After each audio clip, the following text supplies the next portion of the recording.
Bom dia a todas e todos. Opa, vamos chegando. Meu nome é Leandro. Quero agradecer a presença de todas e todos, tanto presencialmente quanto virtualmente. Agradecer a Malu e a Janaína, agradecer o grupo MOB, agradecer o Walking Mothers e dizer que é muito importante a gente estar aqui. Assim. Esse ano tem sido um ano que a maternidade e a masculinidade têm sido muito comentada e a gente tem visto o quanto é importante falar sobre. Quem sou eu? Meu nome é Leandro, tenho 34 anos, pai do Vinícius, de 11. E a ForDad é uma plataforma de produção de conteúdo e de formação parental, cujo nosso objetivo é sensibilizar a sociedade civil, as empresas e o Estado da importância da paternidade como um gatilho de transformação no homem, como um forte antídoto ao machismo e à masculinidade tóxica, e também como uma função importante para o desenvolvimento cognitivo, executivo e saudável de crianças e adolescentes. Como um negócio social, a gente está pautado em 2 objetivos de desenvolvimento da ONU, a ODS 5, que trata sobre a igualdade de gênero, e a ODS 16, que fala sobre que precisamos criar ferramentas para caminharmos para uma sociedade mais justa e pacífica. Aí as pessoas perguntam, Leandro, mas por que, no final das contas, você começou a falar sobre paternidade? Né? Porque paternidade, nós homens não fomos educados assim, putz, meu sonho é ser pai. Não, nosso sonho é ser astronauta, né? Ser jogador de futebol. Mas teve um motivo muito forte por eu ter começado há 4 anos, nós já falamos de paternidade há 4 anos em empresas, e o motivo principal de eu ter começado a falar sobre paternidade é esse garoto aqui. Eu brinco que a ForDad nasceu numa terça-feira, às 4 horas da manhã. O Vini já tinha mais ou menos em torno de uns 4 anos. Nós tínhamos acabado de mudar para um apartamento novo, então era uma dinâmica nova, apartamento novo, quarto novo, escola nova. E o Vinícius fez o quê? Tinha dificuldade para dormir, óbvio. Acordava 3 vezes de madrugada, tudo. E depois de eu tentar de todas as artimanhas, todas as coisas que as pessoas falavam, não, mas tenta fazer isso, faz aquilo, dá um leitinho quente, ou cansa a criança antes de dormir. Vinícius não dormia. E aí, no auge do meu desespero, nessa terça-feira de madrugada, assim, Vinícius chorando e eu já quase também, deitado no lado da cama dele, já desesperado, porque sempre fui eu, que a mãe dele assim não acordava por nada, assim, sono de pedra, e eu a invejava, porque o Vinícius, quando o Vinícius já levanta na cama dele, eu já acordo assim, ó, tipo, puto, ele vai vir aqui. E aí, eu várias vezes já fiz uma coisa com o Vinícius, assim, eu via que o Vinícius entrava, assim, 4 aninhos no meu quarto, eu fingia que eu estava dormindo, né? Sabe quando você só dá aquela abertinha de olho assim, que não dá para ver se está com o olho aberto, fechado, assim, ó? Aí eu via ele assim, eu vi ele assim, ó, pertinho assim na minha cama, assim, ó. Aí eu assim, ó. Tipo, ele tá vendo que eu vou dormir, vai voltar, ele vai voltar. Aí ele faz assim, ó. Tá dormindo? Eu falei assim, eu tava, né? Não tô conseguindo dormir, não sei o quê. E aí, o que aconteceu? No auge do desespero, eu apelei para o oráculo moderno chamado Google. Então, naquela terça-feira, às 4 horas da manhã, eu escrevi no Google, no auge do meu desespero, como colocar uma criança de 4 anos para dormir. Sério, gente, não é mentira. E ali eu descobri 2 coisas muito bacanas. Primeiro, eu descobri a Beth Monteiro, uma psicoterapeuta querida, não sei se vocês conhecem, se não, a procurem. Hoje é uma amiga e parceira da ForDad. E eu li uma matéria dela, onde ela me ensinou que, às vezes, o medo é a transformação, é o medo de mudança da criança, então, como se fazer presente, como sentir o ambiente seguro. Fiz, o Vinícius dormiu, e até ali, então, resolveu o meu problema de sono do Vinícius. Mas uma coisa me incomodou muito forte naquela madrugada, porque eu fui até a 5ª página do Google, há 8 anos atrás, eu fui até a 5ª página do Google, e eu não encontrei nenhuma matéria para mim. Nenhuma matéria que falava, pai, vamos lá, vou te ajudar a como botar o seu filho. Não. Era sempre assim, mãe, aproxime o seu filho em seu ventre. Apoie em seu busto. Lembre-o como estava ainda dentro do ventre. Cara, eu não sou mãe, não tenho ventre. Não... não tenho busto. E aí? Eu sou incapaz de colocar uma criança para dormir? Sabe? Eu, no auge dos meus 29 anos, graduado, pós-graduado, alto cargo no mercado financeiro, resolvia problemas complexos e não conseguia colocar uma criança para dormir. Aí, como todo bom virginiano obsessivo, me senti desafiado pelo meu filho. E resolvi, mano, não, você está me desafiando, vamos botar você para dormir. Mas, ao mesmo tempo que eu me senti desafiado, centenas de homens diariamente falam assim, cara, isso não é para mim. Não é para mim porque o meu pai falou que não é papel meu. Porque a minha mãe falou que o papel não é meu. A sociedade fala que não é papel meu. O Google, eu fui até a 5ª página e o Google falou que o problema não é meu. Se o Google falou, tá certo, velho. Então, não é o meu papel. Então, amorzão, vem aqui, ó, a criança está dormindo. Então, a gente chama. E, naquele dia, quando eu cheguei até a 5ª página e eu falei, filhão, vamos botar você para dormir, é como assim, viesse uma entidade, o senhor Google, e falou assim, cara, agora é com você. Vamos segurar essa bronca. Juntos.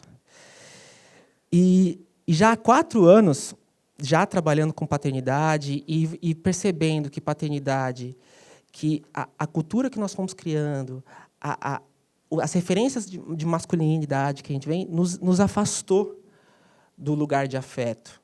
Né? Nos coloca no papel mais de provedor, de colocar e ditar as regras. E esse lugar mais de cuidado, de afeto, ficou mais sobrecarregado à mãe. E aí, assim, eu vou falar uma coisa para vocês. Assim, há 4 anos eu trabalho sobre paternidade e essa é a pergunta de $1 milhão. Antes, deixa eu fazer só um recorte aqui para eu me situar. Quem é aqui, que lá virtualmente eu não vou conseguir enxergar, mas assim, quem é daqui, pai e mãe? Levanta a mão, por favor. Pai e mãe, levanta a mão. Pai ou mãe, levanta a mão, por favor. Pai ou mãe, levanta a mão, por favor. 2 coisas para falar para vocês. Parabéns, porque vocês são seres humanos melhores. Não santos, e nem automático, mas vocês são seres humanos melhores do que vocês eram antes de ser pai e ser mãe. Agora, quem não é pai e não é mãe, levanta a mão. Uma coisa para dizer para vocês. Aproveitem. Aproveita zero Netflix, assim. Assiste todas as séries, cara, La Casa de Papel, House of Cards, porque depois é só Pocoyo e Dora Aventureira. Não é? Não é, Léo? Cara, aproveita. Tá? Então, qual é a pergunta de $1 milhão? Para que servem os filhos? Para dar trabalho, todo mundo concorda. Não vou nem perguntar para levantar a mão. Assim. O filho nasceu, né? Acho que para dar trabalho, assim. E é isso que eu acho legal, assim. Um amigo meu ligou para mim e falou assim, cara, eu descobri que eu vou ser pai, pá, não sei o quê. Eu quero ser aquele pai legalzão. Vou estar nos momentos só bons, cara. As tretas eu vou deixar para minha esposa. Falei, cara, ser pai só nos momentos bons é ser tio. Assim, é ser vizinho, ser primo, né? Pai e mãe, velho, você se apaixona pelo seu filho nos momentos da treta mesmo, não é, Leonardo? Assim, né, doutor Moisés? A gente se apaixona pelos nossos filhos no momento da crise mesmo, sabe? Eu me apaixonei pelo meu filho quando eu me senti desafiado e extremamente conectado com ele quando eu consegui colocar ele para dormir, sabe? Com calma, com serenidade. Então, o filho serve para chorar. Filho serve para fazer manha. Quem nunca, né? É que o meu já passou por isso, está com 11 anos de idade já. Filho serve para te enfrentar. E esse é o melhor de todos, gente, é meme. Deboche. Não é, gente? Não, às vezes a gente pensa que é pessoal, né? Não, é pessoal.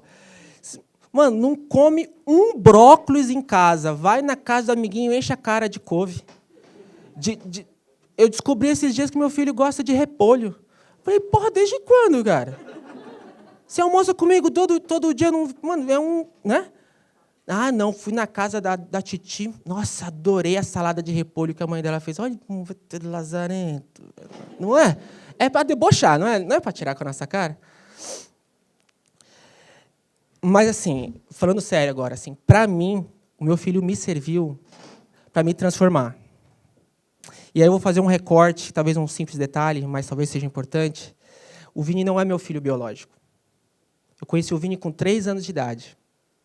Então, aquele garotão bonito, eu conheci ele com 3 anos de idade. Ele é fruto da primeira relação da minha ex-esposa. Eu prometo que na próxima reunião, acho que eu vou fazer um storyboard para explicar isso que eu acabei de falar. Então, assim, ele é fruto da relação da minha ex-esposa. Então, quando eu comecei a sair com a Mariana, ela era mãe. E assim, eu sempre tive a maturidade que realmente nunca passou pela minha cabeça não me relacionar com a Mariana e não me relacionar com o filho dela. Isso nunca realmente passou pela minha cabeça. Mas eu brinco que não fui eu que adotei o Vinícius, né? Foi o Vinícius que me adotou. Então, eu lembro, por exemplo, quando eu me senti realmente pai e me senti realmente conectado e eu vi que depois daquilo, tudo na minha vida ia se transformar. Depois que você torna pai e mãe, gente, tem alguns grupos de WhatsApp que não fazem mais sentido participar. Tem algumas piadinhas que não faz mais sentido compartilhar. E você vai ver que a sua relação com o mundo mudou. Depois que eu conheci o Vini e me senti conectado e que ele me adotou como filho, não fui eu que adotei ele, eu comecei a reciclar. Eu falei assim, gente, eu preciso melhorar o mundo para esse garoto. Até então eu não ligava. Alguém separa. Não. Sabe? Assim, antes de se tornar pai e mãe, você não pensa... Eu não tinha medo de morrer, hoje eu tenho. Eu falei, cara, não posso morrer. Tem um garoto me esperando agora. Não é? Então, assim, a transformação vem. E, assim, eu lembro que, assim, eu me tornei pai, assim, na piscina de um clube. Nada meu foi notoriamente simples, né? A Forded nasceu terça-feira às 4h e a minha paternidade nasceu na beira de uma piscina. A gente estava num clube, domingo muito quente, mas chuvoso. O Vinícius, óbvio, na piscina, que o Vinícius não pode ver uma poça que quer pular. E aí o Vinícius na piscina, eu estou de costas para a piscina, pegando um drink ou uma porção de alguma coisa para a gente comer, e eu escuto uma criança assim, pai! Estou no bar. Pai! Olho para o lado e falo, caramba, ninguém vai se manifestar, né? Coisa horrorosa, uma criança gritando. Pai! Eu falei, puta que pariu. Eu virei para falar assim, mano, quem é o responsável desse pai que não está escutando o garoto? Aí eu olho o Vinícius no meio da piscina me gritando pai pela primeira vez. Aí eu falei, putz. É como o Vinícius estivesse olhando para mim e falou assim... Não, eu olhei para a mãe dele falou assim, garotão, agora é com você. Não fui nem eu, foi ele. E ali eu me senti realmente transformado. Tornar-se pai é fácil, difícil é sê-lo. Sabe por quê? Porque os exemplos do senso comum não ajudam. A gente não está com boas referências. A sociedade não nos permitiu isso. Porque pais são descuidados. Será que são mesmo? Pais são desatentos. Pais são um perigo. Teve uma campanha de publicidade nos Estados Unidos no ano passado, gente, de uma grande marca de fralda, que eu não vou dizer aqui o nome, que a campanha publicitária era Filho Boa Sorte. Era uma campanha de Dia dos Pais, onde as mães davam os filhos para os pais, saíam para fazer compras, bar, não sei o quê, e os pais faziam as maiores atrocidades com a criança. Isso era uma campanha publicitária. 2 dias depois, essa campanha sai do ar, porque pais dos Estados Unidos, homens, botam uma petição online e falam assim, nós somos pais, não idiotas. E essa campanha sai do ar em 2. Saiu agora no Google uma pesquisa dizendo quais eram, se os pais se sentiam representados nas campanhas publicitárias. 68% dos homens não se sentiam representados. Porque qual que é o problema? Desses 68% dos homens que não se sentiam representados como eu, além de se eu sentir ofendido, os outros que se sentiam até representados, era só para perpetuar o velho estereótipo paterno, que é aquele atrapalhado, que não serve para nada, é só para... Então, tem alguns mitos que a gente precisa começar a desmistificar. E isso é o desafio da Forded esse ano. Se falta referência, então vamos trazer referências positivas para o mundo. Porque os homens podem, sim, fazer 2 coisas ao mesmo tempo. Os homens podem, sim, ser cuidadosos. Os pais podem sim brincar com meninas. Eu participo de roda, a gente faz rodas de conversa com pais, né, uma roda um pouco mais intimista, onde eu vejo homens assim saírem das rodas assim ao choro, falando assim, cara, eu gostaria muito de brincar com a minha filha, mas eu não sei como. Falei, cara, brinca de boneca, brinca de chá, brinca de super-herói com a sua filha também, brinca de carrinho com a sua filha. Fala pra, não, chama a sua filha de princesa, mas fala que a sua filha também vai ser uma mulher extraordinária. Porque a gente bate nas costas dos nossos meninos e falam assim, esse vai ser pegador. Esse daqui vai ser o terror das menininhas. Não bate nas costas dos meninos e fala assim, cara, esse cara vai ser gentil. Esse cara vai ser honesto. Esse cara vai ser um paizão muito bom. Então, a gente precisa começar a repensar, inclusive, os nossos elogios. O pai pode, sim, participar. Ele é uma peça fundamental na amamentação. A gente depois vai falar sobre isso no painel com mais carinho. E homem tem jeito, sim, com criança. E falta referência. E aí, isso que é meu apelo com vocês. Então, vamos criar essa referência juntos. Aposto que todo mundo aqui tem Instagram e todo mundo tem Facebook. Cara, tira foto de si com o seu filho, posta no Facebook um momento de afeto, uma atividade doméstica juntos. Ou se você não é pai, não é mãe, você é filho. Tira uma foto com o seu pai, sabe? Vamos tirar. Se a gente pesquisar, e eu faço um desafio com vocês, se vocês escreverem no Google agora, capa revista mãe, vai ser a Tata Werneck abraçada com a barriga, vai ser a Camila Pitanga com os filhos no braço. E se você depois escrever capa pai revista, é o Rodrigo Hilbert sozinho. É o Bruno Gagliasso, por exemplo, na última trip, deitado na cama sozinho, escrito pai moderno. Cara, cadê os filhos? Cadê o afeto? Cadê o cuidado? Essa pesquisa é uma pesquisa do Promundo, uma grande parceira nossa.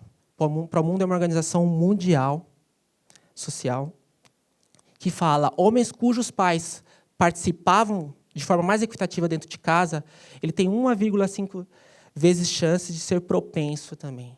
Então, a gente cria literalmente, gente, não é clichê, é por exemplo, é por referência. Não existe nada, literalmente nada. Mais uma vez, eu trabalho há 4 anos com paternidade, e nós teremos aqui um pediatra no painel conosco. Não existe nada na biologia que nos faça que não somos competentes a cuidar cuidadosamente de nossas crianças. E aí tem uma coisa importante. Coloque o seu filho no currículo. É sério. Eu sou empreendedor social hoje e me tornei um bom empreendedor social depois que eu tive o Vinícius. Porque a flexibilidade, a criatividade e os desafios de criar uma criança e estar participativo nos cuidados dela diariamente me fez realmente ser mais flexível, mais ágil, mais empático. E isso não sou só eu que estou falando, não. Existe uma pesquisa. As tais competências do século XXI, que são divididas nesses três pilares, né?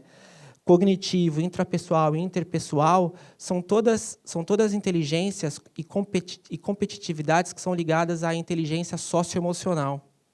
E eu não sei assim, eu não tive inteligência socioemocional na escola, na faculdade. A primeira vez que eu tive contato e perceber que eu estava assim, que eu tinha que me desenvolver emocionalmente e socioemocionalmente, foi com 29 anos. Quando eu me dei conta realmente. Eu acredito que as mães devem passar muito por isso, né? E de uma forma muito mais precoce que nós homens. Então, a parentalidade, quando eu falo parentalidade, é o conjunto de funções de cuidados que uma criança precisa, então é a paternidade e a maternidade, ela realmente pode ser muito importante para a melhoria do seu trabalho. Vamos lá. Quando uma pessoa começa a realmente ser... Aí eu acho que as mães vão se identificar muito claramente, assim. O colaborador apresenta, quando um colaborador ele tem uma relação familiar muito boa e saudável, faz parte dos cuidados diários do seu filho, diminui a invasão por doença e aumenta a motivação na qualidade de trabalho. Então, a parentalidade também influencia na comunicação. Ser um bom pai ou ser uma boa mãe dá uma capacidade incrível de leitura de ambiente, de uma empatia de escuta, sabe? Porque ser pai e ser mãe é tão solitário que, às vezes, você só gostaria que alguém te escutasse, sabe? Então, às vezes, assim, pela necessidade de alguém te escutar, você fala assim, cara, tudo bem, eu vou te escutar agora porque eu sei como que é treta. E as novas habilidades socioemocionais. O cuidado com a criança amplia a criatividade para a resolução de conflitos. A flexibilidade de lidar com imprevistos, além de promover a iniciativa e responsabilidade, gerando inovação nas soluções do cotidiano do trabalho. Porque, assim, quem é pai e quem é mãe assim sabe, não adianta, às vezes, se planejar. Imprevistos acontecem. Você se planejou, levou 6 fraldas. Naquele dia, você precisava de 16. Não é? Levou roupa de frio, faz um calor de 40 graus. Levou a roupa de calor, faz um frio polar. E o filho é assim, é aquela demanda just in time, cara. É aquela reunião de negócio que você faz, que você está negociando um contrato de 4 milhões de reais, e o cara te dá um negócio que você tem que retornar na hora. E o seu filho te faz isso também. Então, coloque o seu filho no currículo.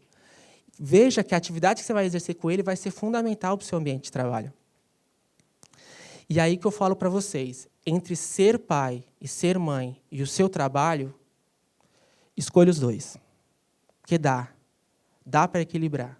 A gente consegue, juntos, com rede de apoio, com uma empresa que te proporcione o acolhimento para isso, com uma rede de colegas que te proporcionam isso, dá para a gente ter os dois.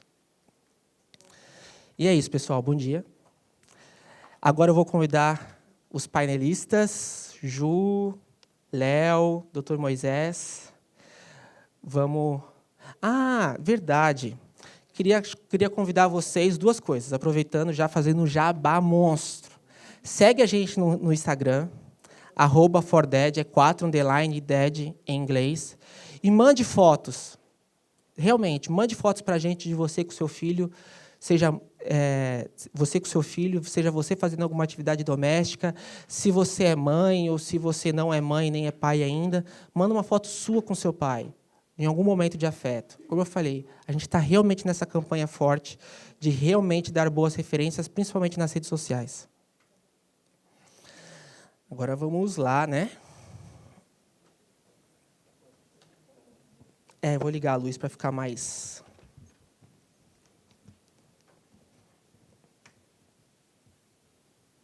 Boa. Vou apresentar rapidinho todo mundo. À minha direita, meu grande amigo e parceiro, Dr. Moisés, pediatra formada pela faculdade da USP, membro do Departamento Científico do Aleitamento Materno da Sociedade Brasileira de Pediatria, editor do blog Pediatra Orienta, gente, incrível. Busquem. Criador e incentivador do movimento Eu Apoio o Leite Materno e autor dos livros Gerar e Nascer, Um Canto de Amor e Aconchego e o livro É Mamífero que Fala? Né?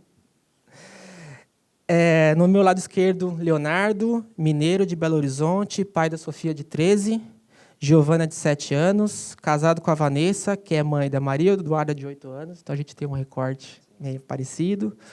Hoje é líder de operações do GEOS SA e trabalha na Cargill há 21 anos. Atua em diversas cidades pelo Brasil e também no Egito. Adora motos e viajar pelo mundo. Juliana, mãe do Otávio, esposa de um super pai chamado Eduardo. Eduardo está aí? Ah, Eduardo, eu ia te dar um abraço. Adorei o super pai. E está na Cargill há 1 ano e meio na posição de Managing Information Manager. Bom, é isso, pessoal. Antes de começar, eu quero trazer um dado importante que eu acho que quase ninguém sabia aqui. Acho que vai ser novidade. Você sabia que 63% dos colaboradores homens são pais?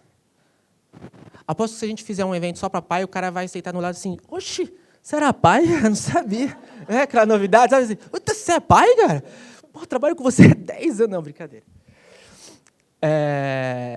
E a gente fez uma pesquisa, a gente mandou pesquisa para alguns colaboradores, para a gente ter um recorte que eu acho interessante, aí que eu vou trazer para a mesa, né? Então, qual é o maior prazer de ser pai para você? 59% das pessoas escreveram novas descobertas e aprendizados. E é isso que eu queria trazer para a mesa, assim. Agora, o Dr. Moisés tirar um pouco o chapéu de pediatra e um papel de pai mesmo, assim. Qual foi o maior prazer quando o senhor se tornou pai? Assim, 59% falaram novas descobertas e aprendizados. Bom, eu não falei, eu tenho um de 37 e um de 35. Eu tenho guarda-costas já, não tenho filho. Maior prazer é sentir que a gente pode fazer parte de uma família, é sentir que a gente tem condições, sim, de cuidar de criança. Tinha o papel do pediatra, consegui mostrar para minha esposa que eu nunca conseguiria ser pediatra dos meus filhos, porque ali eu não tinha razão, ali eu tinha só emoção. Olha, nem santo de casa eu era, né?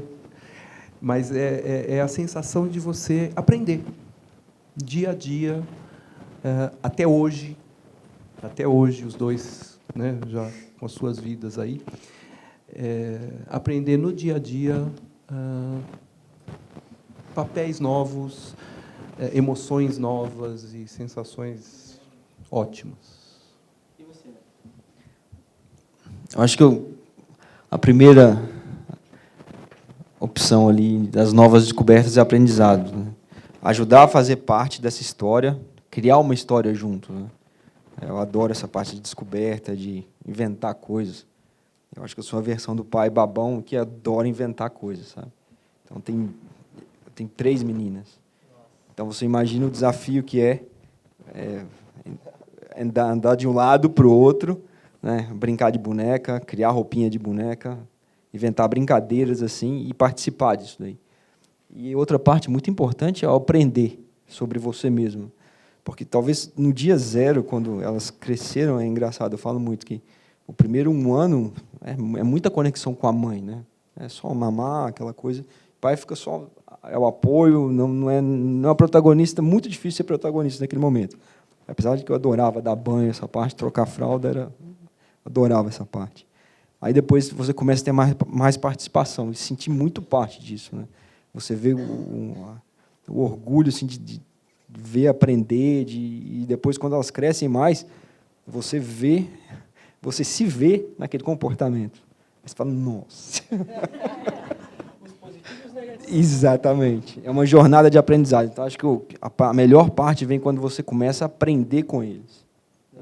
É muito bom. E você, Ju? Compartilho de toda a opinião do Léo e do doutor também, mas acho que, para mim, o que mais pegou foi a questão do autoconhecimento e o de prestar mais atenção no ser humano. Eu era uma pessoa, diria, mais fria, não prestava muita atenção nos sentimentos das pessoas, e eu aprendi com meu filho de que tudo está ali naquela primeira infância, né? Tudo está muito relacionado, acho que grande parte dos nossos comportamentos ao longo da vida está muito relacionado à forma que a gente lidou com os sentimentos iniciais e tudo mais. Então, eu acho que eu me tornei uma pessoa mais humana, de fato, assim, prestar mais atenção no ser humano.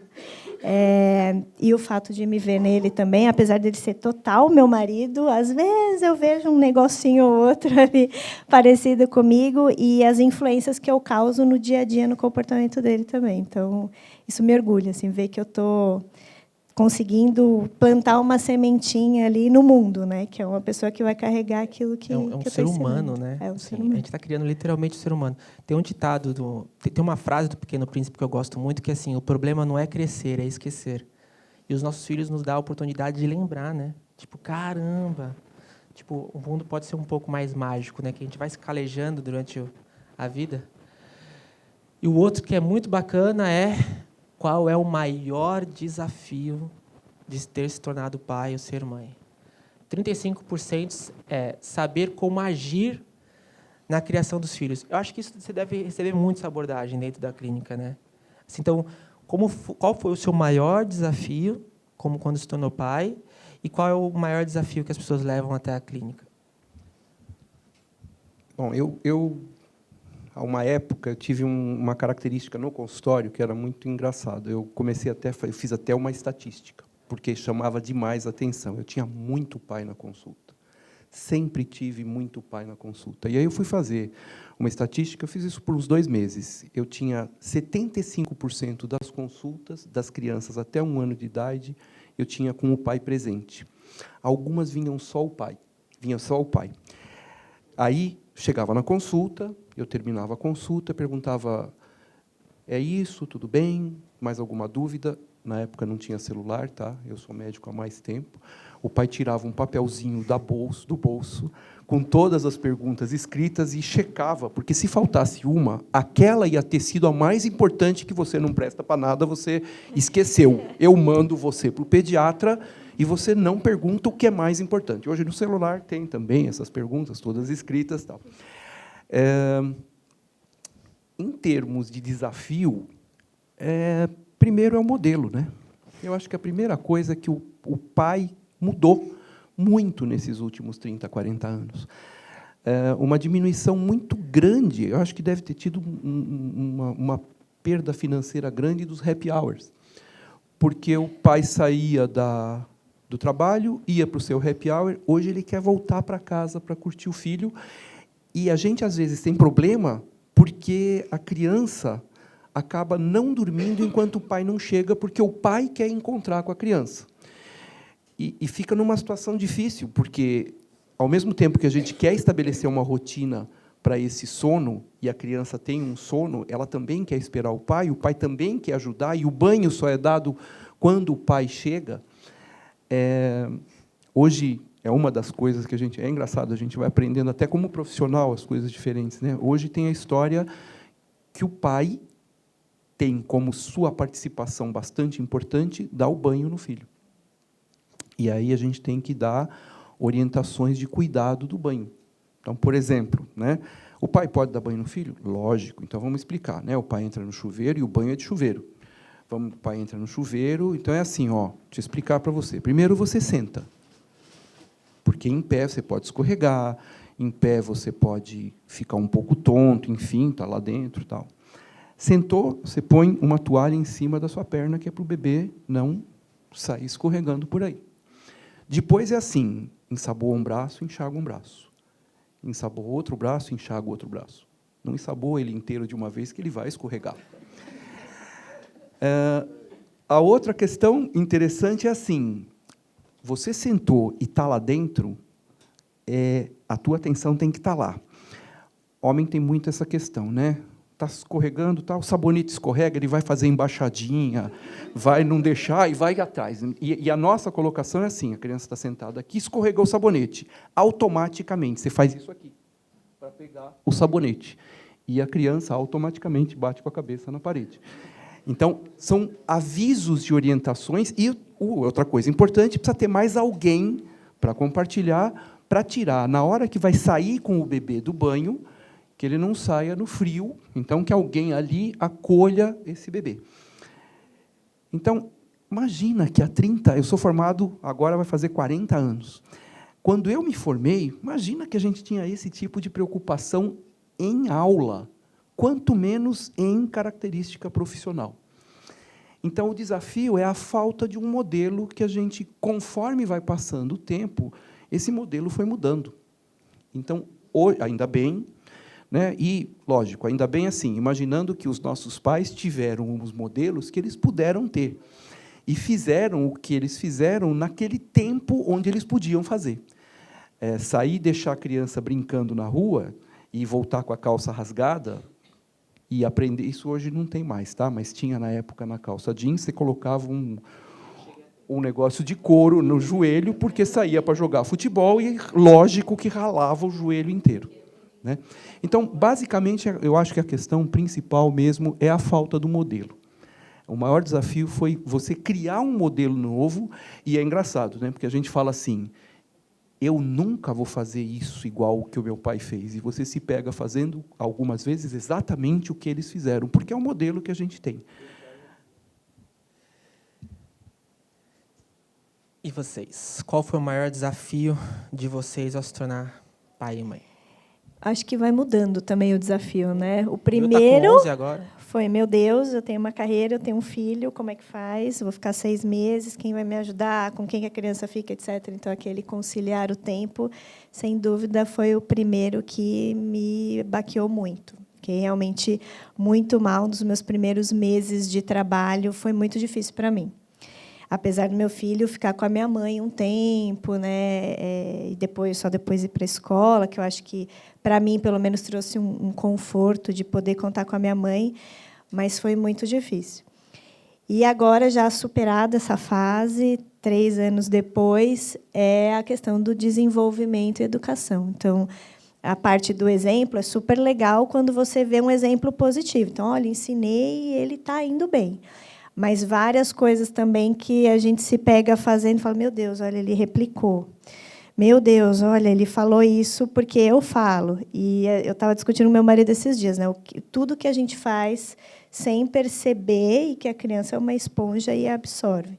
Então, hoje, para mim, esse é o maior desafio, né? O como educar da maneira que eu acredito que seja adequada, considerando todo o entorno que eu não tenho ação sobre. Então, na escola eu não estou lá, né, com o tio, com alguém, eu também não estou toda hora perto. Então, às vezes, eu sinto que desvia um pouco a educação. Né? Então, eu vou por um lado, aí alguém fala uma outra coisa, e tem que desconstruir aquilo que a criança ouviu. Então, a educação é desafiadora. Para você, Léo. Acho que eu dividiria em fases e filhos, né? O primeiro é milhões de informações, você tem que filtrar o que você vai, qual linha você vai adotar. É tanta coisa, é o livro azul, o livro cor-de-rosa, que fala sobre nananeném, não sei qual que você vai adotar o primeiro.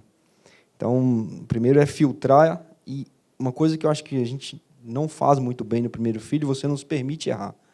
Nossa, errar é assim, vai morrer, não vai gostar de mim, danou, já era, quem que sou eu, como é que eu deixo acontecer isso? Acho que esse é o primeiro desafio. No segundo já é bem mais fácil. No terceiro, você já está ninja. Aí entra... No terceiro está ninja. É. Mas aí entra uma outra parte que talvez seja o mais, acho que nos tempos modernos, o mais complicado que a gente tem. É balancear entre duas coisas, entre a leniência, né, deixar fazer tudo, e ser extremamente duro em relação a isso. Né? Então, acho que o mais difícil é achar o ponto de equilíbrio. É você querer ser amigo do seu filho e, ao mesmo tempo, você conseguir respeito em cima disso. Porque uma coisa que foi muito interessante, eu ouvi uma fala falando assim, o respeito vem antes do amor. Se seu filho não tiver respeito por você, vai ser muito difícil você ter o amor dele. Agora, como é que você consegue esse respeito sem ser duríssimo em relação a isso? Então, talvez o maior desafio é aonde você acha esse balanço. Qual que é a fala, qual que é o momento que você vai conseguir ganhar o respeito. Nesse mundo moderno é difícil achar isso. Competir com o YouTube, com os colegas. A falta de tempo também, como a gente fica pouco tempo com os filhos, aí você acaba naturalmente, no geral, sendo mais permissivo. Eu fico tão pouco tempo com ele, vou ficar brigando toda hora. É a tentativa da compensação por causa da culpa. Né? Passei muito então, assim, por essa fase. Deixa eu compensar a culpa. Primeiro, uma coisa que eu sempre falo, assim, gente, a gente tem que aprender a largar a mão da culpa, assim, né? É muito a Vera Iaconelli, primeiro que a Vera Iaconelli fala uma coisa que eu gosto muito, que é uma psicanalista famosa, que ela fala assim, a importância das redes de apoio, porque criar um ser humano é complexo, inclusive para duas pessoas, sabe assim? Então, ter uma rede de apoio é muito importante. E o segundo é realmente se livrar da culpa, porque você vai errar, né? E o errar você e a vulnerabilidade de você cometer o erro e aprender com ele, que é o que vai te fazer ser um... E outra coisa, principalmente para nós homens, assim, a gente desmistificar e nos afastar desse estereótipo do pai herói também é uma coisa muito importante, porque o conceito, eu particularmente não gosto muito desse estereótipo do pai herói, porque primeiro porque é um papel um pouco solitário. E, segundo, quando você falhar, e você irá falhar em algum momento com o seu filho, vai ser muito difícil. Eu fui criado, meu pai foi um pai querido, mas extremamente assim, a gente não tinha muito afeto, muita relação, porque ele era o típico pai provedor, tudo. Eu lembro assim, tipo, de frases clássicas, e não só dele, mas de todos os homens que me premiavam, que era assim, homem não chora, sentar assim, é que hoje é hipster sentar assim, né? A lá Caetano Veloso. Mas eu lembro que, eu nasci em 84, na década de 90, sentar assim, tinha que sentar assim. Então, eu lembro a dificuldade que eu tinha de chorar, por exemplo. Eu acho que hoje o que eu choro com 34 anos é devido a tudo que eu não chorei nos meus últimos 34 anos, sabia? Não, gente, Eu fiz um workshop de inovação em Harvard, de Harvard, mas foi aqui na INSPER, eu chorei no workshop de inovação. Assim, sabe? Acho que a gente se torna tão emotivo, né? Então, assim, nos permitir a vulnerabilidade do erro, eu acho que é o que nos permite a vulnerabilidade de gerar criatividade no nosso dia a dia. E não só no seu ambiente doméstico e familiar, mas no nosso ambiente de trabalho também. Vamos ver qual é o próximo. Eu fiz um recorte do talk para realmente dar a palavra para o Dr. Moisés, porque ele é um especialista nesse assunto. E há realmente muitos mitos referentes a isso, né, Dr. Moisés? Tipo, eu vejo até hoje homens falando assim, cara, mas os primeiros meses não é comigo, pô. É a conexão. Eu vejo pais falando assim, mas a gente já tem um pouco de desvantagem com a mulher, porque a mulher tem essa conexão, né? Como que eu crio a conexão com meu filho? Né? Porque ela tem a natureza a seu favor, não sei o quê. Então, por isso que eu acho que eu fiz esse recorte para os pais de primeira viagem, os homens que estão se planejando, ou os pais que já foram pais, por exemplo. Mas eu acho que é sempre bom a gente desmistificar algumas coisas, né, Dr. Moisés? Bom, acho que vale duas falas importantes, né? Primeira coisa é pai não ajuda. Pai participa, pai divide, pai compartilha, pai é parceiro. A segunda coisa é que, tirando gestar, parir e amamentar, o pai participa de todo o processo em plena igualdade de condições. Eu fico muito incomodado quando tem assim, vou fazer a pergunta aqui para vocês, assim, quando você fala assim, não, o pai pode ajudar na amamentação, o que ele pode fazer? Qual é a primeira ideia que vem para vocês? Trazer um copo d'água. Pô, é o fim do mundo o pai ser relegado a trazer um copo d'água na amamentação. É o fim do mundo. Mas exatamente, a fala é exatamente essa. O que ele pode fazer? Me traz um copo d'água. Trazer um copo d'água? Chama o zelador do prédio. Né? Pelo amor de Deus. Saiu agora, recentíssimo, da Unicef, como o pai pode participar da amamentação. São 10 itens. Então, fala, olha, cuida do outro filho, cuida do bem-estar da mãe. Tem várias possibilidades. O mais legal é o respeitar a mulher, que é o último. Respeitar isso, para a gente mesmo, como profissional, é complicado. Como é que funcionava antes? Então, você vem na primeira consulta, eu te dou... e o que você veio fazer? Eu vim falar sobre amamentação. Eu já pegava o meu data show, 40 minutos de apresentação, tal. Ela olhava e falava assim, nossa, fiquei apaixonada. Eu vou montar um blog sobre a amamentação, porque hoje está assim, né? Nasce um bebê, nasce uma mãe, nasce uma blogueira, nasce uma blogueira, nasce uma consultora de amamentação, de sono, de introdução alimentar, e elas hoje aplicam laser, que é porque, enfim, deixa para lá. Mas, enfim, aí o que acontece? Ela olhava e falava assim, olha, lindo, lindo, nossa, eu estou assim, mas eu não quero amamentar.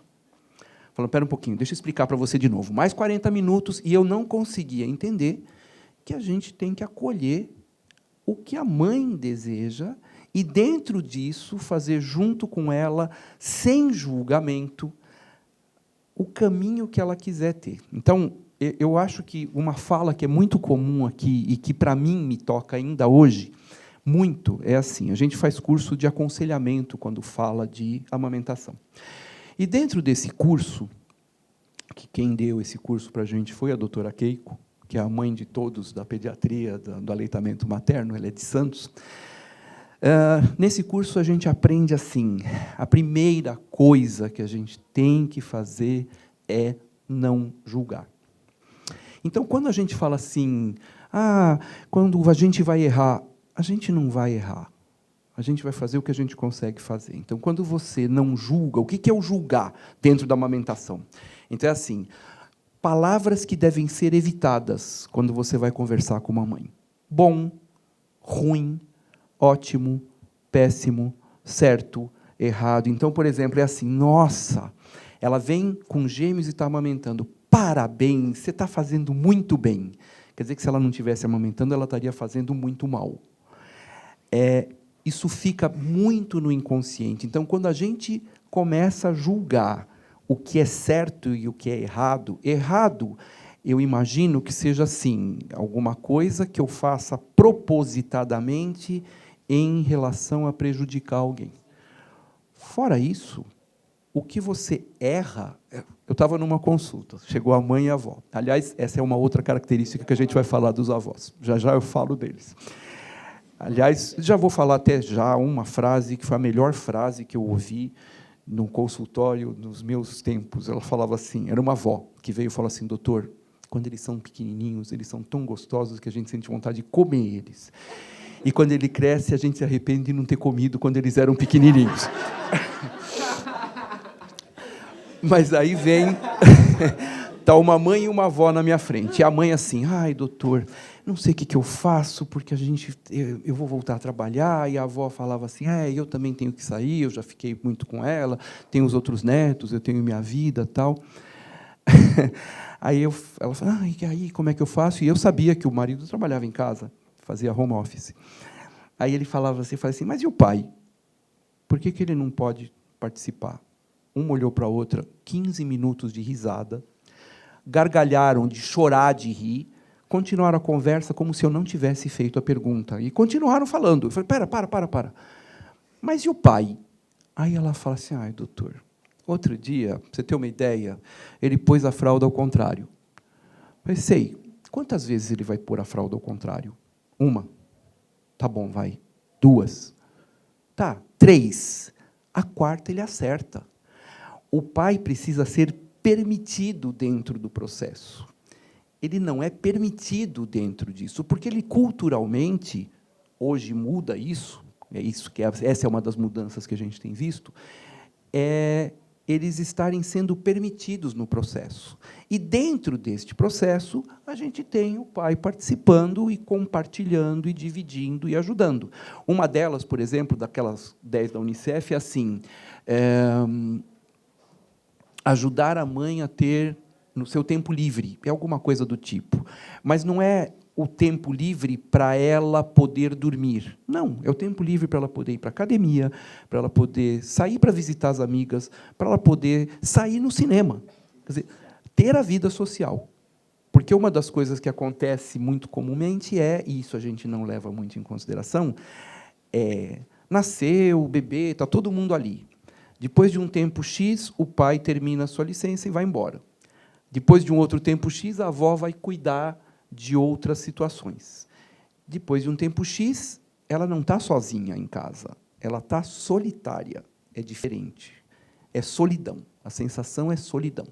E ela passa o dia inteiro solitária, tendo que despender cuidados, tendo uma pressão incrível a respeito de ter uma gestação com pré-natal, ter um parto normal, porque o parto normal é o melhor, amamentar, porque amamentar é o mais importante, e ela não se permite pedir ajuda. Então, por exemplo, uma das coisas que a gente fala sempre é assim, olha, amamentar não deve doer. Se tem dor, tem alguma coisa errada. Se tem alguma coisa errada, peça ajuda profissional.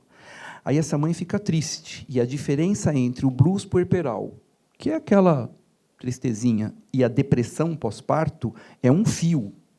E se ninguém observa e ninguém está junto com ela, e ela está lá sozinha, este é um papel do pai. Também é um papel do pai. Com relação às consultas com as avós, eu tenho vários vídeos, e entre os vídeos que eu tenho, um deles é convidando os avós para virem à consulta. Eu sou formado há 40 anos. Há 40 anos, a orientação que a gente dava na primeira consulta para esta avó que trazia você para a minha consulta. Tá? Então, ela vinha lá e falava assim.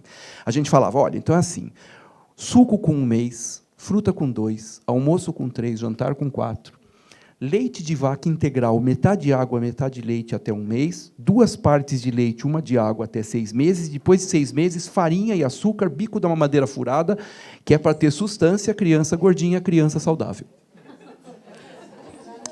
Passaram-se 40 anos. Esta avó não acompanhou mais nenhum bebê. Os pais têm o acesso à internet da informação. E eu acompanhei essa evolução. Aí eu chego para essa mãe, falo para ela assim, Oi, tudo bem, tudo bem. Então, ó, suco só depois de 1 ano de idade, tá? Aí ela chega em casa e fala, mãe, ó, não é para dar suco, porque suco... Ah, você foi... Aliás, a pergunta é assim, você foi no Dr. Moisés? Fui. Ai, que legal. Então, me conta o que ele falou. Então, que suco não pode dar antes de 1 ano de idade. Eu criei vocês e vocês estão todos aí, vivos, com saúde. Dá uma olhada, um hipertenso, um obeso, um com colesterol, mas são todos lindos com saúde, todos eles. Eu criei esse pessoal novo, só vem com novidade. Meu Deus, para que isso? Para que isso? E aí eu convido os avós para virem à consulta, porque nessa hora eles também se sentem acolhidos. Eles não recebem só notícia, eles se sentem acolhidos falando, olha, essa é a minha dúvida, e eu vou explicar, e a gente entende até porque a avó, depois do pai, é a segunda maior rede de apoio dessa criança, dessa família. É com quem, provavelmente, as crianças vão ficar. Tem que pegar, tem que cuidar, tem que buscar na escola, e aí você tem a questão dos avós. Então, a princípio, o que eu vejo, né, o que me incomoda é essa questão da água, né, muito. A gente também pode trazer água, tá? Mas tem muito mais coisa mais legal que a gente pode fazer também como pai. Legal. Quero abrir um pouco para vocês. Alguém tem alguma dúvida? Alguém quer dar algum desabafo? Aproveita esse lugar de acolhimento. Dr. Moisés está aqui. Tem alguma dúvida? Não? Está todo mundo tímido? Eu gosto de um ponto que as mulheres... Como é gravado?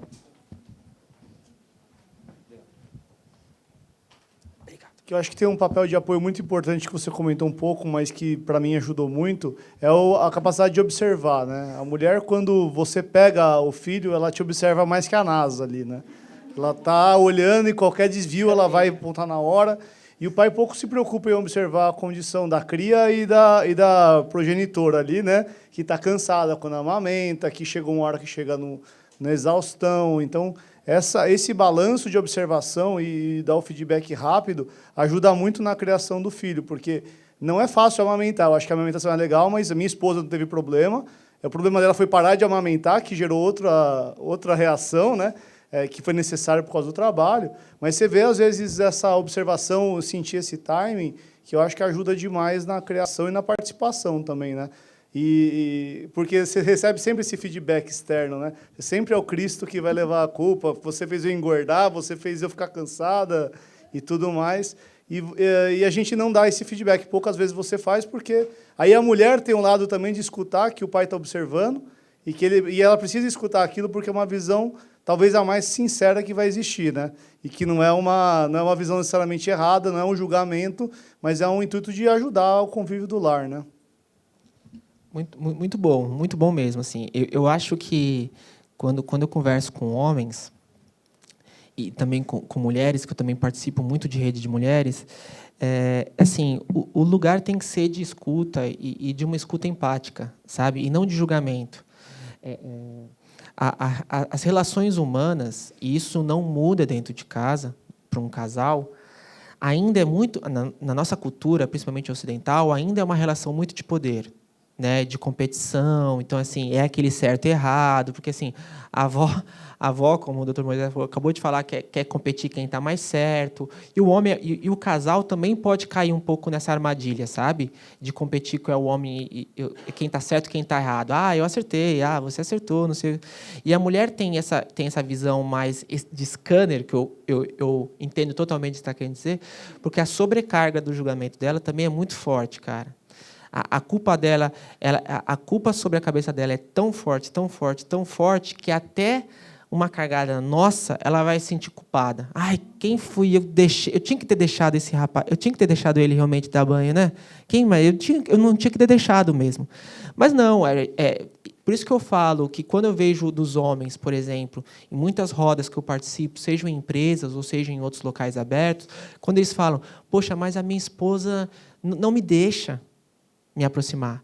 Eu realmente tento conversar com essa mulher para ter esse lugar de acolhimento, que é importante para ela, para a saúde física, mental e emocional dela, ela aproximar o marido dela nesses cuidados, mas eu também falo para o homem que ele também precisa se posicionar. né? É muito bacana, assim, culturalmente a gente se posiciona em várias esferas da sociedade, né? A gente se posiciona no trabalho, se posiciona na política, se posiciona nas redes sociais. Então, por que também você não se posiciona um pouco dentro de casa também? Não com violência, não com briga, mas falar assim, amor, deixa comigo, confia em mim, eu vou conseguir arrumar a nossa filha, o nosso filho, sabe assim? Talvez eu consiga combinar o body do negócio, né? Ontem eu tive num evento que eu achei magnífico a fala de uma mãe que o pai foi vestir a criança e botou o body por cima da calça, ele parecia o Superman, sabe assim? E eu falei, pô, deixa ótimo, cara, põe uma capinha e deixa o moleque voar, você entendeu? Então assim, e uma outra coisa, ninguém vai fazer do seu jeito, né? Isso é um pouco mais para as mulheres, assim. Deixa o homem vai fazer do jeito dele e talvez o saudável é isso. É a criança ter as duas referências, né? Na psicanálise mais clássica, o homem é o primeiro grande outro que a criança vai ter o contato, né? Porque então, por enquanto, ainda acha que é simbiótico, né? Você e a criança é uma pessoa só. Então, quem faz essa coisa, não existe só vocês dois, existe toda uma sociedade que está por trás e que essa criança vai ter que lidar. É o pai. Então, por isso que o papel dele é tão importante de posicionamento. Não de posicionamento grosseiro e violento, dá para se posicionar de forma gentil. Então, é se posicionar. Olha, amor, ou esposa, ou fulana, deixa comigo que eu estou aqui, pode confiar. Porque ela está insegura com ela mesma. Entendeu? Tem alguma coisa para acrescentar, doutor Moisés? O doutor Moisés sempre tem, que eu acho ótimas as experiências dele de clínica. Só uma coisa que é importante a gente lembrar hoje em dia, que é mais uma característica de mudança do tempo, são as novas estruturas familiares. Você tem o pai solo, a mãe solo, o casal homoafetivo que adota a criança, pais que adotam criança. Então, são papéis que vão se modificando e para os quais a gente não está habituado.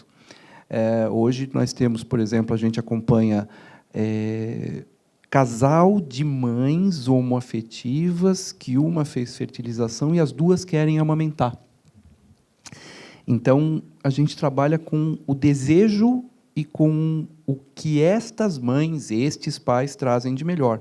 Casal homoafetivo de pais, onde a gente não tem como fazer amamentação, porque não tem a condição de amamentação cruzada, mas onde o cuidado da família, tanto que hoje começou a mudar muita coisa em termos... por exemplo, você vai falar na Europa, você não fala em licença maternidade ou paternidade, você fala em licença parental. As escolas estão mudando o Dia dos Pais, o Dia das Mães. Acho que isso não deve acontecer. Você poderia acrescentar um dia da família, porque a mãe quer ser mãe, o pai quer ser pai, e você tem o Dia da Família, onde a família tem o seu novo contexto. E uma coisa que você colocou, né? Piadas que não têm mais sentido, já não tem mais sentido com essa nossa realidade. E a gente precisa estar aberto e acolhedor para as mudanças que vão acontecer, né? A gente tem, só para um dado, eu vou dar uma aula sobre isso no Congresso Brasileiro de Pediatria. Eu tenho 15 minutos para falar sobre isso, sobre aleitamento materno, tudo isso. Aleitamento materno na estrutura do conceito dos novos contextos de família. O casamento heterossexual, nos últimos 3 anos, caiu em torno de 2,5% ao ano, e os homoafetivos aumentou em 10%. Então, são realidades que a gente vai ter, e isso vai mudar papéis dentro da nossa sociedade. E esses papéis também vão ter que ser acolhidos dentro da nossa realidade nova, a gente abrindo cada vez mais a cabeça para receber todo esse tipo de informação sem preconceito, sem julgamento. Isso é realmente difícil. A gente nasce julgando, né? A gente acorda julgando. A gente acordou hoje e falou, pô, frio de novo. Caramba, aí quando chega à tarde, você saiu todo encasacado, tal, você fala, mas que calor dos infernos, precisava fazer esse dia hoje. A gente julga o tempo todo. E é um exercício dificílimo, até entender que a gente julga mesmo. Né? Machista? Imagina, que isso, né? É o tempo inteiro nós temos essa postura mesmo. É melhor aceitar, como diz a verdade, aceita que dói menos, né? A verdade vos libertará, sabe? Então, assim, a gente tem que realmente aceitar e fazer um exercício diário para a gente se desintoxicar, né? Na sociedade. A gente a todo momento a gente vive exemplos e situações que nos cansam, nos intoxica. Então, acho que a gente tem que desintoxicar para também não intoxicar nosso filho e nossa filha. Mais alguém quer fazer alguma pergunta? Então, hoje, no contexto novo, eu tive uma experiência interessante em casa. Que meu marido ele parou de trabalhar quando eu tive o primeiro filho. E me acompanhou, e foi fantástico. Até hoje é uma super de uma experiência. Ele trabalha, voltou, tem a profissão dele. Mas esse primeiro ano com ele em casa foi algo que mudou completamente até como a gente se organiza na família. Mas é uma escolha que poucos homens fazem. Então, eu queria entender aqui de vocês, da plateia, como que foi, como que afetou a sua vida profissional o fato da escolha de ser pai, de ter uma família, e como vocês lidam com isso até hoje? Bom, para mim, isso que você falou é importantíssimo. A gente tem que... eu falei para alguém aqui, não lembro agora muito bem, que, por exemplo, uma das coisas que a gente tem batido muito na tecla, principalmente esse ano na Forded, é falar de paternidades, né? De paternidade no plural. Porque tem recortes políticos, recortes sociais, recortes raciais, recortes de gênero, que precisam ser faladas, né? Então, assim, também se permitir não trabalhar para participar do primeiro ano é um lugar de privilégio, e que eu acho que, se você tem esse privilégio, que você use bem, né? Para mim, eu brinco que eu não tive os 9 meses de aquecimento, né? Eu dormi solteiro e acordei casado com um filho já, né? Igual o McDonald's, assim, você vai, pede o combo, já vem todo mundo junto. Para mim foi impactante, não vou mentir. Por mais que eu já tivesse amadurecido a ideia de me sentir responsável, mas era um adulto responsável por uma criança. Quando a paternidade veio e eu me senti necessário de me reposicionar no mundo, inclusive em relação de trabalho, para mim foi quando eu decidi empreender, de fato, né? E não porque empreender, o meu horário é flexível e eu vou trabalhar menos. Não, gente, é a maior mentira que o empreendedorismo de palco te contam. Esses gurus de empreendedorismo, eu tenho uma certa crítica, não vou entrar no mérito, porque senão a gente vai ficar mais uma hora aqui, mas assim, eu vou empreender que eu vou trabalhar menos. Não, lorota, você vai trabalhar mais. Né? Porque quando você trabalha no SLT, você passa o cartão, você consegue se desapegar. Quando você é dono do seu próprio negócio, você é full time, você é 24 horas.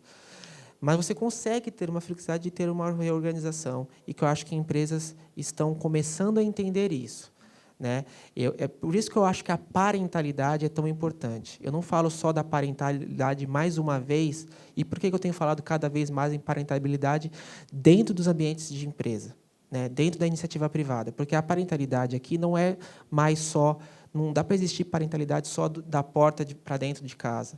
Acho que da porta para fora, as empresas estão percebendo que a peça-chave do sucesso e a peça-chave que vai resolver a crise econômica que a gente está vivendo é os seres humanos. Então, não é só fazer funcionários, operadores melhores, é fazer seres humanos melhores. Então, você ter um quadro de colaboradores que são seres humanos melhores, sabe? Porque se tornaram pais melhores, mães melhores, seres humanos melhores, que reciclam e que geram economia e que consomem de forma mais consciente. Eu acho que tudo isso vai levar a nossa sociedade para um outro lugar. Agora, quando você fala de um outro recorte de paternidade, de maternidade, aí a gente, assim, eu não consigo fugir. Aí tem que ser talvez políticas públicas, né? Assim, hoje eu sem entrar no mérito, assim, acho que ninguém é contra, por exemplo, a lei que obriga o uso do cinto de segurança. Então, assim, a gente tem que entrar nisso. Então, o que as empresas, o que o Estado está proporcionando nisso? Eu vou ser sincero que eu estou vendo um avanço muito maior vindo da iniciativa privada do que o do Estado, né? Então, por exemplo, eu estou tendo esse debate hoje na Cargill, uma grande empresa. Eu não vou mentir que, assim, eu tenho dificuldade de ter esse nível de contato dentro do próprio Estado. Então, assim, o mercado ele é mais ágil que o Estado, né? Então, assim, isso eu estou vendo. Gente, isso que a gente está vivendo aqui na Cargill é revolucionário mesmo. Não é revolucionário só para mim, que eu estou aqui, ou para o doutor Moisés, ou só para eles, assim, e para vocês. Está mostrando que a empresa está assim, olha, tem alguma coisa acontecendo. Então é isso. Para mim, foi empreender. Agora, para vocês, como foi equilibrar essa vida trabalho e empresa. E vida de pai e de mãe. Acho que é um desafio muito grande. Na primeira, eu não equilibrei muito, não. Eu tentava fazer contar cada momento que eu estava junto com elas. Tá? Então, acho que a parte mais difícil é assim, você aceitar e criar redes de apoio para poder fazer a coisa funcionar bem. E valorizar muito o momento que você estiver junto. Hoje, eu acho que minha cabeça é bem diferente. Porque os pequenininhos só vão ter 1 ano uma vez. Né? Só vão ter 2 anos uma vez. Então, se você perdeu aquele momento, não dá para rebobinar a fita. E você pode ter até o 4º, mas não vai ser igual ao primeiro, ao segundo, ao terceiro. Então, tem que valorizar. Eu acho que, primeiro, tem que estar... Sua escolha tem que estar muito bem, você tem que estar muito bem com a sua escolha, em que eu vou assumir, olha, essa parte eu não vou conseguir fazer, mas eu vou participar dessa outra. O compensar não funciona muito bem, tá? Porque é onde você sufoca. Ninguém consegue fazer 150% da parte dele de pai, que aí está errado, né? Tem pai e mãe, no conceito de que seja homoafetivo ou não, mas ninguém consegue fazer 150%. Então, você tem que fazer 100%, estar de bem com aquilo e tentar fazer o seu melhor. Mas tem que construir uma rede. Acho que sozinho, quanto mais sozinho você acha que você vai conseguir fazer, pior vai ser. Então, é o que eu vejo hoje. Eu acho que uma coisa importante também, que a gente tem que falar de parentalidades possíveis, né? Assim, há uma grande onda de falar assim, pai presente, né? A gente está falando recorde de paternidade, então vou falar só nisso. Assim, pai presente, pai presente, pai presente. E eu falo assim, cara, e o pai que trabalha fora em outra cidade, né? E a mãe que trabalha em outro estado, porque é o trabalho dela, trabalha viajando. Então, assim, a gente tem que tomar cuidado com isso, porque a gente está fazendo julgamento também quando fala isso. Então, assim, falar e em qualquer recorte social. Então, assim, às vezes você vai para a periferia de São Paulo, o pai sai 5 horas da manhã para trabalhar e volta 10 horas da noite, qual que vai ser a paternidade presente dele? A gente está falando de uma empresa que é multinacional, onde a pessoa, de repente, mora numa cidade e trabalha em outra operação, né, opera em outra cidade, que é muito comum hoje, isso é super normal. Então, como você vai falar? Então eu preciso. Então, assim, o que eu gosto de falar aqui assim, é que dar para estar presente. E aí que eu acho que a internet é uma boa aliada, né? Por exemplo, acho que semana passada, por exemplo, no mesmo dia que eu ia me apresentar numa empresa, era o mesmo dia que meu filho ia fazer uma apresentação na escola. Então, assim, eu me senti conectado naquele momento, porque ele estuda de manhã e a apresentação foi de manhã. Então, assim, quando eu subi no palco, e um pouquinho antes de eu subir no palco, era um evento um pouco maior, então tinha palco, era 500 pessoas, eu mandei uma mensagem para o Vini, falei, olha, eu estou subindo no palco agora, vou fazer a minha apresentação, você provavelmente vai fazer a sua, boa sorte, saindo daqui eu quero saber como foi a sua apresentação. Então, dá para ser presente, sabe? Você que é mãe, você que é pai, que trabalha fora do seu, em outra cidade, ou trabalha como médico ou jornalista e que tem outro momento de horário, né, que é tão comercial, como eu falei, dá para você criar conexões com o seu filho. Inclusive, até quando você está se despedindo dele, indo para o trabalho. Né? Não precisa ser uma dor. Dá para se conectar com o seu filho. Falar, olha, filho, papai vai trabalhar porque ele gosta de trabalhar, porque trabalhar é uma peça importante, mas o papai vai voltar. Então, assim, a gente tem várias formas de conectar com os nossos filhos, e que não é só presença. Eu posso presenciar vários pais e mães que estão presentes com os filhos, mas não estão conectados naquele momento. Então, dá para a gente se conectar. Então, assim, a fala que eu falo é ótima, né? Assim, na verdade, a dica que eu deixo é assim: crie conexões com seus filhos que dependem só suas. Às vezes, eu passo 15 dias viajando e 15 dias dentro de casa. Até os 15, e não precisa compensar. Não precisa sair correndo atrás. Cara, é naquele momento, vai ser naquela hora, escuta ele, sabe? Não faz aquelas perguntas clássicas. E aí, como foi o dia? Como foi o dia é muito ruim. Pergunta, pô, e o fulano? Como que tá? Melhorou? Fiquei sabendo que ele machucou o pé. O seu filho vai se sentir conectado. Cara, meu pai lembrou do Alex que ele quebrou o pé. E não é fácil, gente. Sabe qual dica que eu dou? Google Calendário. Quando o vizinho me conta um negócio, a Titi vai se mudar, não sei o quê. Quando que ela vai se mudar? Em agosto. Eu anoto na agenda. Titi irá se ia mudar em agosto. Aí eu volto. E aí, filhão, ela ia se mudar agora em agosto, né? Como que tá? Caramba, você lembrou? É, lembrei. Gente, a gente tem muita coisa. Usa o Google Calendário, sabe? Se conecte. E use o Google Calendário para se conectar com a sua parceira ou com o seu parceiro também. Sabe assim? Putz, cara, fiquei sabendo que a minha esposa ou meu marido vai ter uma coisa tal importante, não sei o quê, deixa eu anotar. E aí, como que foi hoje e tal?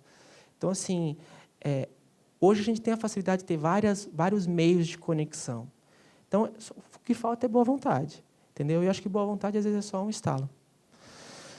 É verdade.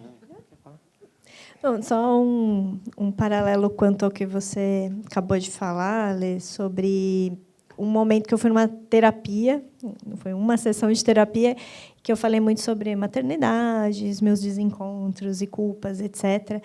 E aí, um dos pontos eu falei para ela, não, porque eu preciso fazer com que ele seja resiliente, porque e tudo mais, como eu faço isso, fico pensando. Aí, em algum outro momento, eu falei assim, mas eu não sou muito presente, eu trabalho o dia inteiro, e etc. E aí eu morro de medo que ele sinta muito a minha falta.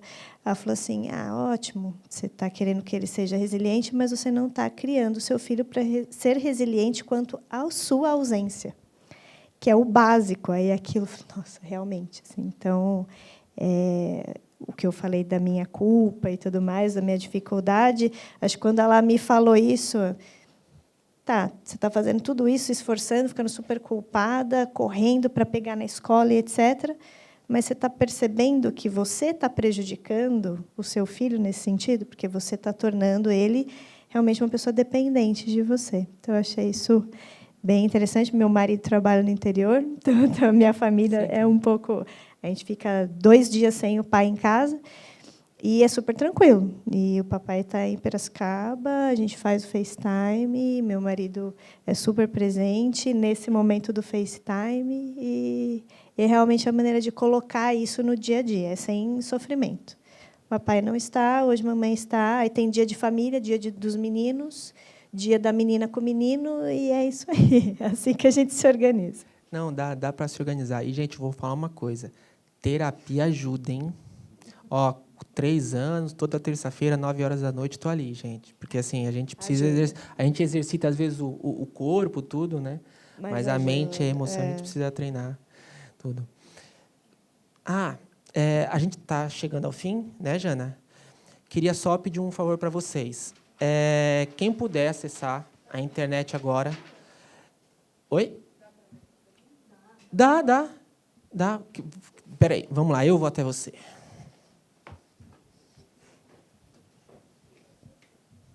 Obrigado. Eu queria perguntar para vocês assim, sobre a perspectiva de carreira também, né? Como foi a chegada dos filhos e como foi a mudança, se houve mudança, né, no caso da chegada dos filhos na perspectiva profissional e no dia a dia da vida de vocês, para o Léo e para todos também que puderem contribuir com essa conversa. No meu caso... Mas a gente cai no desespero assim, nossa, agora a gente tem que trabalhar o dobro, né? Como que eu vou pagar tudo isso de fralda? Gente, né? E a escola? E a Disney, né? Então, assim, mas, gente, vamos só tomar cuidado para não cair nessa armadilha. Mas, Ju, pode falar. Eu era super workaholic, então, quando eu voltei, foi uma mudança de chave muito grande, porque eu tinha horário para entrar, para sair. Aí eu comecei a levar trabalho para casa. E aí comecei a ficar bem desesperada com tudo isso. Depois eu caí na real de que essa não era mais minha realidade e que isso não ia impactar o meu desenvolvimento profissional. Não era a questão do horário ou da minha dedicação em termos de quantas horas eu estava ali na empresa ou trabalhando efetivamente que ia fazer com que eu me desenvolvesse mais ou menos. Então, eu não vejo uma mudança grande quanto ao que eu almejava para a minha carreira antes de ser mãe e o que eu almejo hoje. Eu almejo basicamente as mesmas coisas, só que com um conceito diferente de como eu vou chegar lá. Que, às vezes, eu acho que eu tinha uma visão um pouco distorcida até e que me ajudou a ver qual que é o caminho, talvez, né? O caminho que faz mais sentido, talvez isso. Resposta por partes. Então, a primeira, assim, quando eu descobri que eu ia ser pai, eu fiquei 2 dias sem dormir. Falei, nossa, vou colocar um filho nesse mundo maluco, cheio de coisa. Aí você tem que se balancear de novo, né? Porque é uma responsabilidade muito grande. Filho não tem botão liga, desliga, agora eu sou, agora eu não sou, né? É o tempo todo. Então, esse foi o primeiro. O segundo, na carreira, você continua focado, só que existe uma outra parte fora do dia a dia do trabalho. Então, minha mais velha, ela nasceu chorando e parou com 1 ano e meio. Então, eram noites sem dormir. Então, colocava no colo e fazia de tudo para poder dormir. Então, tipo assim, energia no trabalho, foco, chega em casa, não tem mais aquele vou para o happy hour, eu vou descansar. E, como dizia, eu era babão, então eu ficava em cima o tempo todo, de correr em volta da mesa com o carrinho, para ver se fazia dormir, se passava a noite acordado, encostava no cantinho. Aí entra o terceiro ponto, que é assim, vai crescendo, você vai montando uma estrutura, você vai valorizando aquilo. E isso passa a ser um peso na sua decisão de carreira. Então, no meu caso, eu morei no Egito, quando a primeira tinha 3 anos. E hoje, as minhas escolhas já foram diferentes. Eu já não optei por isso. Então, você chega a declinar de opções de carreira porque você quer manter aquilo que você está vivendo naquele momento em detrimento de um passo adicional na carreira. Então, eu diria que são os maiores pesos, tá, Vinícius? Mas não precisa ficar acordado se for o primeiro, não, tá?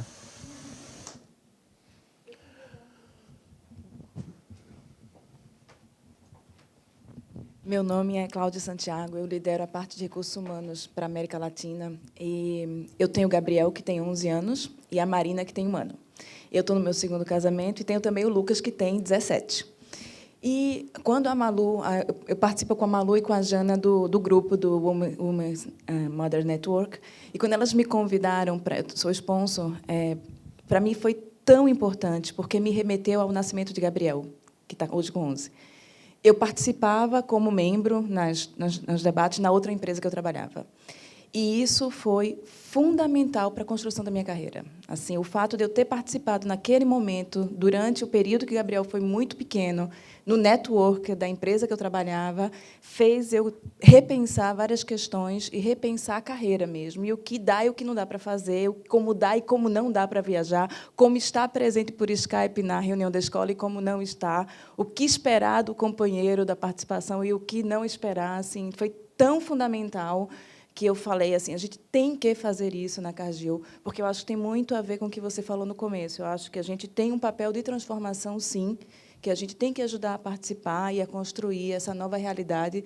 A sociedade está mudando, e a discussão, apesar de a network ser, né, das mulheres, das mães, a discussão não é sobre as mulheres e as mães. A discussão é sobre todos, sobre o papel do pai também.